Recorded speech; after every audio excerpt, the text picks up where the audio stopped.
Bonjour. Optimisation de la planification écologique du covoiturage. Le covoiturage actuel n'utilise pas de technique d'optimisation. Néanmoins, il permet de réduire moyennement le gaspillage des finances, du pétrole et la pollution. L'optimisation permettrait à la France de 2 à 10 fois moins de gaspillage. Avec l'optimisation, c'est zéro blabla, zéro tracas, zéro gaspillage. Dans cette vidéo, je traite un exemple extrême de gaspillage.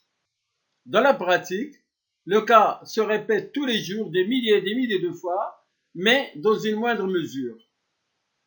Exemple, un Nantais et un Tourangeau, habitants de Tours, veulent faire du covoiturage pour aller à Algeciras.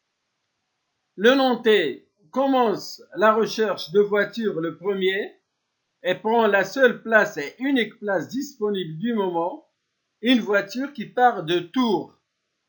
Pour aller à Tours, il fait un autre covoiturage. Le Tourangeau, habitant de Tours, prospecte ultérieurement sans aucun succès au début. À la fin, il prend la première opportunité qui se présente, une nouvelle voiture qui part de Nantes. Il s'inscrit et rejoint la voiture de Nantes. Quel gaspillage!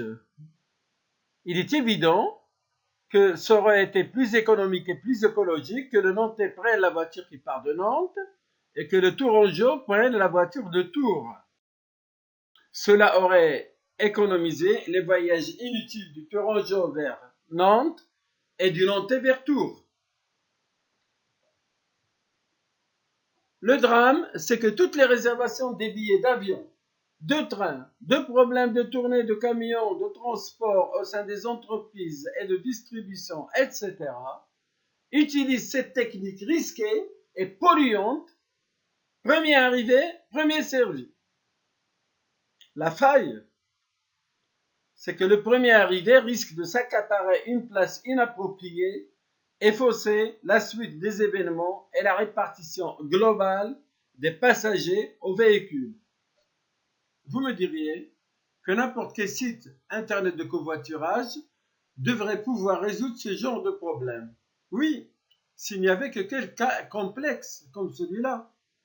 Or, chaque jour, le cas se présente des milliers et des milliers de fois et les sites n'ont pas la puissance de calcul nécessaire. En France, par exemple, pour minimiser la part de pollution due au déplacement des véhicules et favoriser par la même occasion une économie financière pour le pays, la vraie solution consiste en une optimisation globale de l'ensemble des voyages. Transport, problèmes de tournée de distribution, bref, tout déplacement de toute nature que ce soit. Les responsables des sites internet de covoiturage, les responsables des programmes informatiques de planification et de transport, de tournée de livraison, etc., ne croient pas en l'existence d'algorithmiques de calcul puissantes et efficaces pour résorber ces gaspillages. J'affirme disposer de solutions algorithmiques et modules scientifiques prêtes à l'emploi et à l'interfaçage en mesure de minimiser au maximum ces gaspillages. Vous pouvez aussi consulter mes références. Merci de liker et de vous abonner si vous avez apprécié cette vidéo.